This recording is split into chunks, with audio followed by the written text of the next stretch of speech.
Hello friends, कैसे हैं आप सभी लोग। आई होप आप अच्छा होंगे और अच्छा कर रहे होंगे। आज हम जो टॉपिक लेके आए हैं वो आपका है भाई आपका BHU MSc एंट्रेंस का जो रिमेनिंग क्वेश्चन बचा था 2017 MSc फिजिक्स एंट्रेंस का, वो कराएंगे। आज मैं आपको 80 से लेके 100 तक फिनिश करा दूंगा। उसके बाद आपके 20 क्वेश्चन और बचेंगे, वो नेक्स्ट वीडियो में करा दूंगा। 79 तक करा दिया है तो ठीक है बच्चों, हम स्टार्ट करते हैं। देखिए 80 नंबर का जो क्वेश्चन है आपका, जो दिया है वो दिया है आपका the wave vector associated with free electron at Fermi surface of Fermi surface has magnitudes. तो इसमें दिया है, तो आंसर है इसका आपका ए। ठीक है, आंसर ए है। अब आप लोग पूछेंगे ए कैसे है सर। देखिए फर्मी वेव वेक्टर और फर्मी सरफेस, जो फर्मी एनर्जी में जो रिलेशन होता है वो होता है 2m E/h² की पावर हाफ। लेकिन ये आता कैसे है, देखिए EF जो हमारा क्या होगा, E इक्वल टू क्या होता है P²/2m, और P हम सब लोग जानते हैं P इक्वल टू होता है आपका h²k। ठीक है, तो यहाँ पे क्या हो जाएगा h² k²। तो E इक्वल टू क्या हो जाएगा यहाँ पर आपका h² k² p² की जगह रख दिया अपन 2m। यहाँ से जो k की वैल्यू आएगी आपकी वो क्या आएगी, √2m/h²। तो यहाँ पे ये वाला ऑप्शन ए नंबर आपका ठीक हो गया। तो ये पहला क्वेश्चन, वो 80 नंबर का क्वेश्चन था, कितना आसान क्वेश्चन था। अगला क्वेश्चन देखते हैं हम। अगला क्वेश्चन है the total force electric current induction including the effect of both holes and electrons in A PN junction is given by. देखिए पीएन जंक्शन में ये सभी लोग जानते हैं, पीएन जंक्शन में I = I0 e⁻⁰ तो यहाँ पे भी आपका पहला आंसर ठीक हो गया। ठीक है, अगला क्वेश्चन आया है कॉम्पटन वेवलेंथ। कॉम्पटन वेवलेंथ क्या होता है, ये देखिए कॉम्पटन इफेक्ट क्या होता है। कॉम्पटन इफेक्ट होता है कि अगर कोई एक गामा रे फोटान, कोई रेस्ट में इलेक्ट्रॉन है, उससे एक गामा रे फोटान क्या हो, इंसिडेंट हो, तो ये क्या होगा, इलेक्ट्रॉन है वो गामा रे फोटान का कुछ एनर्जी ले लेगा, और जो कुछ एनर्जी ले लेगा तो E = hc/λ होता है। लैम्डा तो आपका एनर्जी ले लिया, यानी एनर्जी कम हो गया, तो लैम्डा क्या हो जाएगा, स्कैटर्ड जो फोटान होगा उसका लैम्डा हमारा क्या हो जाएगा, बढ़ जाएगा। रिकॉइल इलेक्ट्रॉन इधर होगा, इधर स्कैटर्ड फोटान होगा, तो जो स्कैटर्ड फोटान होगा उसका वेवलेंथ क्या बढ़ जाएगा। कॉम्पटन इफेक्ट का आप हमारे यूट्यूब लेक्चर से भी पढ़ सकते हैं। आप प्ले लिस्ट में जाइएगा, जो आपको जो प्लेलिस्ट दिया है आपका क्वांटम मैकेनिक्स का, उसमें दिया, मैंने पढ़ाया है इसे। और ये जो आंसर आता है, आंसर आपका 0.024 आता है। ठीक है, ये मैं आपको पढ़ा चुका हूँ हमारी प्लेलिस्ट में जाकर के, यूट्यूब चैनल की आपका क्वांटम मैकेनिक्स का, वहाँ पे आप देख सकते हैं। अगर नहीं भी आता है आपको, ये आप नहीं जानते हैं, तो ये इस तरीके से निकाल सकते हैं। अगर h की वैल्यू क्या होती है 6.6 10⁻34 अपान क्या कर देंगे m0 क्या हो जाएगा 9.1 10⁻31 इलेक्ट्रॉन का, इनटू जो मल्टीप्लाई होगा साथ में किसका होगा, इलेक्ट्रॉनिक चार्ज 1.6 इंटू 10⁻19 कर देंगे, जो निकल के आएगा आपका ये वाला पहला वाला ऑप्शन ठीक हो जाएगा। अगला जो क्वेश्चन है वो है according to free electron theory of metal potential experience by electron inside a metal. देखिए पोटेंशियल जो होता है वो इनसाइड ए मटेरियल क्या होता है, या इनसाइड ए कंडक्टर क्या होता है, वो 0 होता है। ठीक है, ये थर्ड वाला ऑप्शन आपका ठीक हो गया। अब आगे बढ़ते हैं हम। आगे वाला क्वेश्चन जो आया है वो आपका दिया है कि energy equivalent to rest mass of electron. तो रेस्ट मास ऑफ इलेक्ट्रॉन की एनर्जी निकालेंगे हम, इक्वल टू क्या निकालेंगे हम, ये निकालते हैं m0 × c²। तो m0 हमारा क्या है 9.1 × 10⁻31, और c क्या है आपका 3 × 10⁸ का होल स्क्वायर अपान, ये मेगा इलेक्ट्रॉन वोल्ट में, तो हम 1.6 10⁻19 से क्या कर देंगे, इलेक्ट्रॉन वोल्ट में कन्वर्ट करने के लिए वो कर देंगे। अब इसे सॉल्व करेंगे, तो सॉल्व करने के बाद जो आंसर आएगा वो हमारा 0.51 51 मिलियन इलेक्ट्रॉन वोल्ट आंसर आता है। अगला जो क्वेश्चन है हमारे पास, अगला क्वेश्चन दिया है हमारा, a particle is moving with 90% velocity of light, ratio of relativistic mass to the rest mass, यानी ये इसमें पूछ रहा है आपका m/m0 की वैल्यू पूछ रहा है। ठीक है, हम सब लोग जानते हैं, स्पेशल थ्योरी ऑफ रिलेटिविटी में पढ़ा है, m = क्या होता है, m0/√1 - v²/c²। यहाँ पे जो b दिया है हमारा, b दिया है 90%, 90/100 और किसका, c का, यानी कि ये क्या हो जाएगा 0.9c। 0.9c b की वैल्यू रख देंगे, आंसर आएगा आपका सॉल्व करने के बाद 2.29। ठीक है, अगला क्वेश्चन बात करते हैं हम। अगला जो क्वेश्चन है हमारा, in a solenoid magnetic field is maximum at. Solenoid में क्या होता है, सोलेनॉइड क्या होता है आपका, सोलेनॉइड जो होता है इस तरीके का बना होता है, और यहाँ पे कई सारी कॉइल्स लगी होती हैं, बहुत सारी कॉइल्स लगी होती हैं। इसमें क्या होता है, जो मैग्नेटिक फील्ड होता है सेंटर पे होता है, जो सेंटर की बात करते हैं तो होता है μ0 Ni। ठीक है, और जो आपका एंड्स पे होता है μ0 Ni/, ये 2 होता है।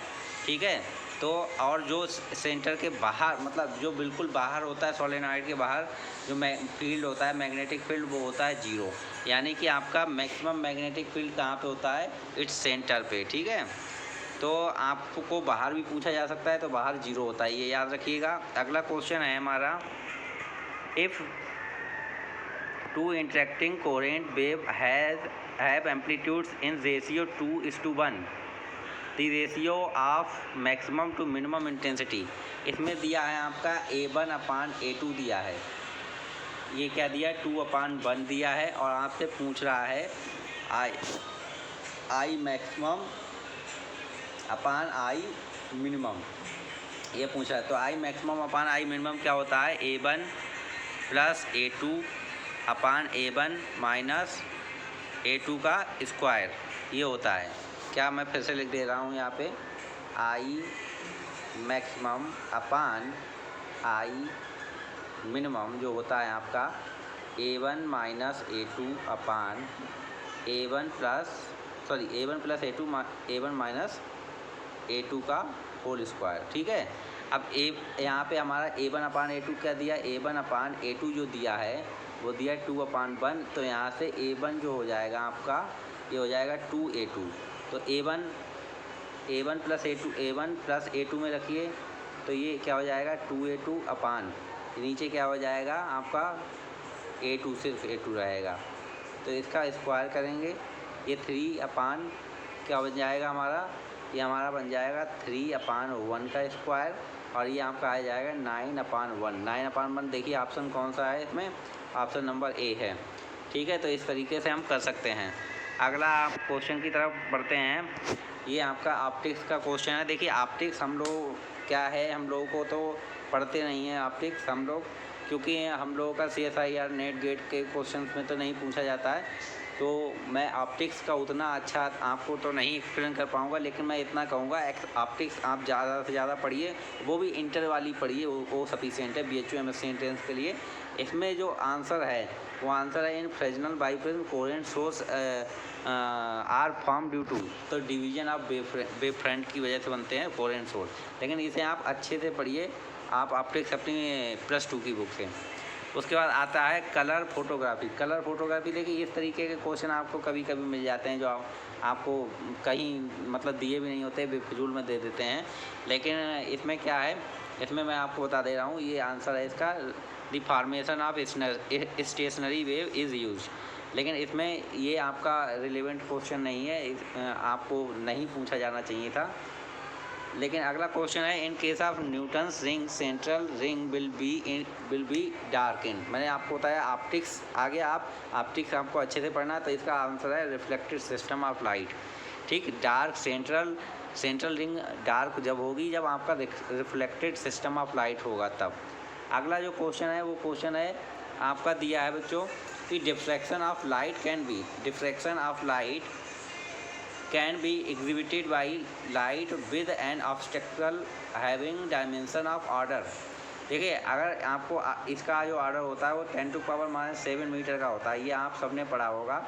लेकिन हम लोगों से इसमें पूछा गया सेंटीमीटर में, तो 10⁻⁻ कैसे कर देंगे मल्टीप्लाई, तो ये 10⁻⁵ सेंटीमीटर आ जाएगा। तो आंसर इसमें कौन सा होगा आपका? आंसर नंबर होगा आपका 3rd।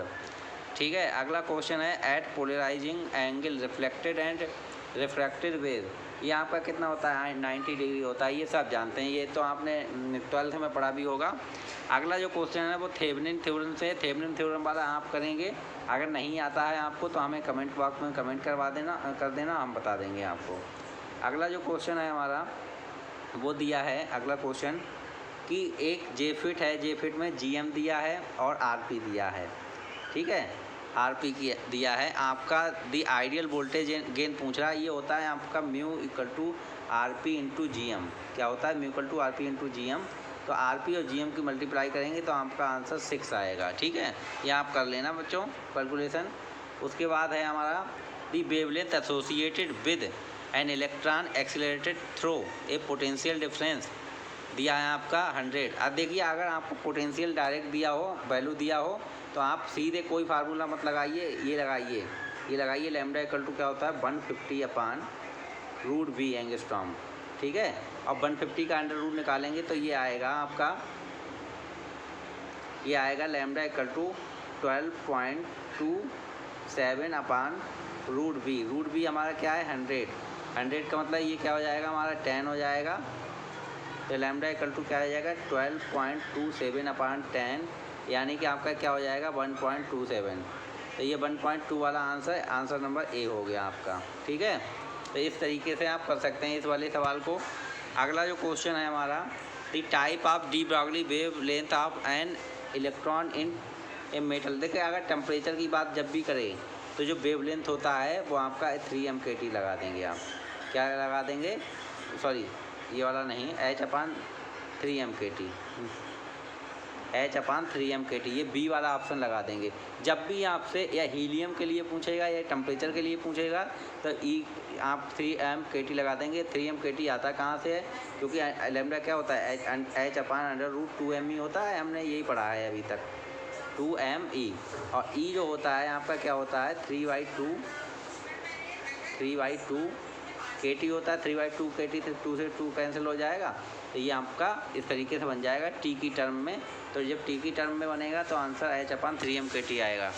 अगला जो क्वेश्चन है हमारा बच्चों, वो क्वेश्चन दिया है आपका, the life of A element एक दिया है जिसकी लाइफ 3 मिनट है। विच fraction of 10 gram life will be. इसमें क्या 15 मिनट में, देखो पहले हाफ लाइफ 3 है, 15 मिनट में 1/5 बन जाएगा आपका। तो 1/5 1/2 की पावर क्या हो जाएगा आपका? 5 कर देंगे, 1/2 की पावर 5 ये डायरेक्ट निकाल देंगे। इसमें निकालने में तो कुछ है ही नहीं, और वैसे निकालेंगे तो n/n0, और आपका जो होता है 1/2 की पावर आपका जो टाइम दिया जाता है T/ हाफ लाइफ, उससे कर लेंगे। ठीक है, अगला जो क्वेश्चन है, the hard magnetic material is characterise by. Hard magnetic material देखिए पढ़ते हैं, high coercive force and low residual magnitude नहीं, low force and high residual magnetic induction नहीं, ओनली लो फोर्स नहीं, आपका ये लास्ट वाला option, high force and high residual magnetic induction. अगला क्वेश्चन जो है हमारा 100 नंबर पे पूछा है कि आपका carrier density in a pure semiconductor. देखो, कैरियर डेंसिटी ऑफ कैरियर से जो होता है Ni होता है, वो आपका डायरेक्टली प्रोपोर्शनल होता है Eg/2 kT। ये डायरेक्ट याद रखिए आप, अगर नहीं याद है तब, वैसे तो आपको याद होना चाहिए ये वाला क्वेश्चन। तो ये होता है आपका -Eg/2 kT। ये डायरेक्ट क्वेश्चन छोटे छोटे दे दिए हैं। अब मैं आपको क्या करूँगा, मैं आपको सभी सब्जेक्ट का अच्छे से रिवीजन करा दूँगा, जैसे BHU MSc एंट्रेंस के लिए तो आप परेशान नहीं होंगे, ये तो आसानी से क्वालिफाई हो जाएगा। आज के लिए बच्चों इतना ही। मैं बस यही करना चाहूँगा, अगर हमारे वीडियोज़ आपको अच्छे लगते हैं तो इन्हें ज़्यादा से ज़्यादा शेयर करें और ज़्यादा से ज़्यादा लोगों से कहें कि ये सब्सक्राइब करें। ठीक है, और जो भी आपसे हो सके ज़्यादा से ज़्यादा शेयर करने के लिए वो आप करिए। आज के लिए इतना ही, धन्यवाद।